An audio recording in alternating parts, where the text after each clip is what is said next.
me whakātu ki te motu, kāore enei tikanga, kāore enei āhuatanga i te tika. Aha kua huri a Tākuta Ferris, hei māngai motuhake, he rite tonu āna whainga. Ko te tūmata nui kei te hia ana mata rereke, ki tā te hunga kawe nei i te rangi nei. I ki te au o he mahi nui tērā, te kawe i te rongo mau o te rautaki, pē hea whakapū mau ai ngā pōti katoa o te Tai Tonga hei panoni i te kāwanatanga.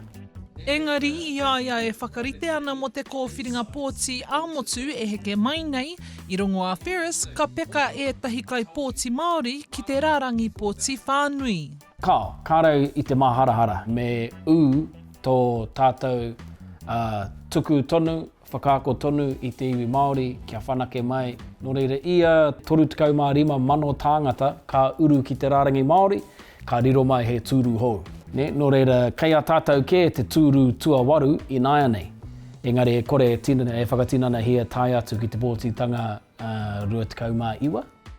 I whangaia te mema pāremata mo te Tai Tonga e te whakahe i te taurua mano e rua te kaumārima, a i panai atu ia i te pāti Māori.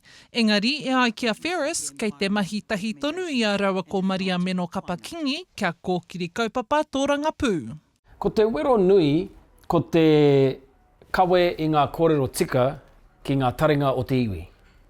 I te paunga o tē rātou, i huri haere mātou tai āwhio i te Tai Tonga, me te kawe i enei kōrero, te whakatau i ngā nawe o tē rātou. He whainga tonu mā Ferris, te panoni i te kāwanatanga, e ki ana he maha ngā take kei te kāwanatanga o nāianei e hiahia ana ia kia whakatau ia. O te katoa. Tika ki te ata mātai i ngā tau o mua, i ngā kāwana o mua, ko tēnei te mea, kino, rawa atu o rātou katoa, hoki rawa ki ngā 1800s. Ko ia pēr te tino whāinga, me tā mātou kawe i era āhuatanga kua rongo i te ngākau o te iwi o New Tireni, e mea ana kāore tika i rā mahi. We have a government that wants to take us back very rapidly. And it's not acceptable. Kia mau. Hako ngā tairo o te wā, hako ngā piki ngā heke, kei te whanake mai te iwi Māori, kei te whanake ake. Kei te akia ki te kai tono motuhake i ngā whānau, kia whakarite mō ngā kōwhiringa pōti i tēnei tau, a kia whai wāhi rātou ki te ki tō rātou whakaaro. Hora Kairangi Nicholas, Tahu News.